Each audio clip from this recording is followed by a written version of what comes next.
Abandon issues ना बहुत बढ़ते जा रहे हैं इन like there was a study कि lot of young adults feel that वो लोगों पे ट्रस्ट नहीं कर सकते क्योंकि उन्हें लगता है कि वो मतलब उनको अकेला छोड़ दिया गया था, उन्हें अबैंडन किया गया था, तो वो वापस अबैंडन हो जाएंगे, इसकी वजह से वो अपनी लाइफ में डिसीजन नहीं ले पाते।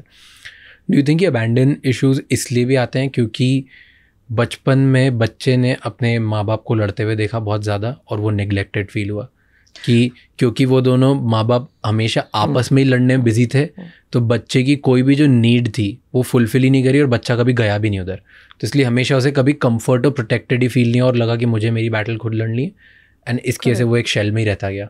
Classic case of emotional neglect. Emotional neglect is this defined only. Parents are too preoccupied with their own. It could be work stress, it could be marital stress, it could be in-laws का stress, joint family stress. To the point कि बच्चों की emotional needs, they don't pick up बच्चे का emotional cues. Because abandonment means what? A child feels that there's no one. So I have to constantly be alert. I have to be hyper vigilant.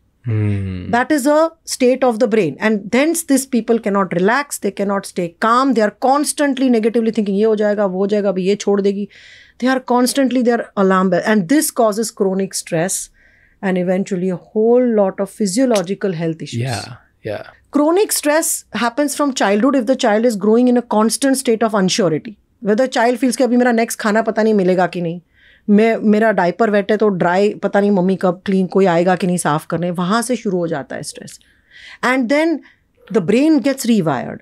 So the part of the brain that is responsible for staying calm, for being mindful, that is underdeveloped, and the part of brain that is constantly expecting danger, the amygdala, fear center, is hyperactivated. So these are the people as adults also will say अच्छा अभी train का देखो accident हो जाएगा, plane गिर जाएगा, या मेरा पार्टनर मेरे को बिट्रे कर देगा, मेरा बिजनेस में लॉस हो जाएगा, and they are constantly in that state. That is वो मैं एक अनप्रेडिक्टेबल पर्सन की थ्योरी पढ़ रहा था कि यूजुअली लोग एक ऐसी रिलेशनशिप में होते हैं जहाँ पे जो सामने वाला पार्टनर है या वो पेरेंट है या बॉयफ्रेंड है, गर्लफ्रेंड है, हस्बैंड है, वाइफ है, व्हाटएवर, राइट, अगर वो एक अनप्रेडिक्टेबल ह्यूमन होता है जहाँ पे तुम्हें पता नहीं कि वो इंसान तुम्हें आज केयर करने वाला है कि नहीं करने वाला है, तुम्हें प्रोवाइड करने वाला है कि नहीं करने वाला है, तुम्हारे साथ अच्छा फील करेगा कि एंगर रहेगा, तुम्हें पता ही नहीं कि उसकी स्टेट को मैं प्रेडिक्ट कैसे करूँ, तो you are always anxious, and ये तुम्हें अनप्रेडिक्टेबल पर्सन तुम्हें इतना एंशियस कर देता है कि उसकी वजह से तुम्हारी चीज़, और ये अनप्रेडिक्टेबल पर्सन अगर मदर रही, see today research shows that mother's mental health has a huge impact on the child. Now, why will the mother's mental health be like that? Most likely, if the mother also as a child was brought up with a lot of trauma and abuse, her brain is rewired to constantly be anxious. Now, when the mother is very anxious and very hyper vigilant, she's constantly scared, constantly anxious, constantly on the edge. बच्चा भी stress pick कर लेता है, वो भी unpredictable बन जाती है, उसके भी एंगर इश्यूज हो जाते हैं because the impulsive brain is now hyper activated. So this is how trauma continues generation after generation, because parents who carry the burden of childhood trauma, it affects their parenting style. In fact, हमने last month research publish किया where we have shown that the ideal parenting style is authoritative parenting, but our research says that all the parents who have high trauma score, they are far from the ideal parenting style. They are not able to be the ideal parents because of their own trauma histories. It makes them volatile, it makes them unpredictable, it makes them either completely shut down. मतलब जो parents बचपन में trauma है ना, they are numbed out. जैसे मैंने वो बंदे का कहा ना कि पट्टा बेल्ट से मारते थे पिताजी, हमें कोई फर्क ही नहीं पड़ता है. दिस कोई फर्क नहीं पड़ता है means numbed out state, freeze state. So if parents are highly volatile or they are in a freeze state, they are disassociated. They are not glued on to the child's emotional needs at all because their own emotional needs are not met or because they are shut down. Now they become parents. Now it affects how they parent their own children. Okay, tell me कि ये जो सारे issues होते हैं, इन सब issues को देखने के बाद बच्चे बहुत सारे ना attention seeking behavior में भी तो आ जाते हैं. I've seen कि बहुत लोग कि मम्मी पापा लड़ रहे हैं तो अपना हाथ काट लेंगे ताकि मम्मी पापा उनकी तरफ देखें, और एक बार अगर attention मिल गया तो बार बार वो अपने आप को self harm करते जाएंगे. Right? So self harm के बहुत reasons हैं. Okay, one, there are two parts you are speaking about: attention seeking behavior and self harm. Attention seeking behavior का एक हिस्सा है self harming. That's not the only reason. There are many reasons people self harm. Okay.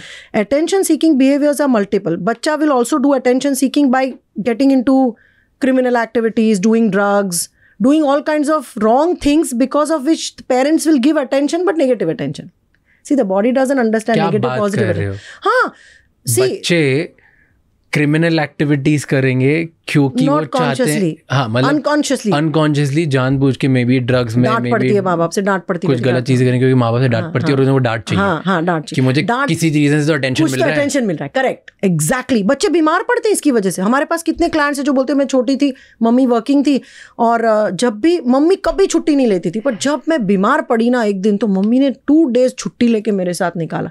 उसके बाद पता चला कि ये लड़की हर 6 महीने बीमार ही पड़ती है, और जब बीमार पड़ती है मम्मी छुट्टी लेके उसके साथ बैठती है। तो for the mind I need to be sick to get my mom's attention. So बीमार पड़ना, गलत चीज़ें करना, बहुत ज़्यादा मस्ती करना, पेरेंट्स के नाक में दम कर लेना, टैंट्रम्स थ्रो करना, छोटे बच्चे होते हैं जो टैंट्रम्स थ्रो करते हैं, this is all attention seeking behaviours. गुस्सा दिखाना, चीज़ें फेंकना।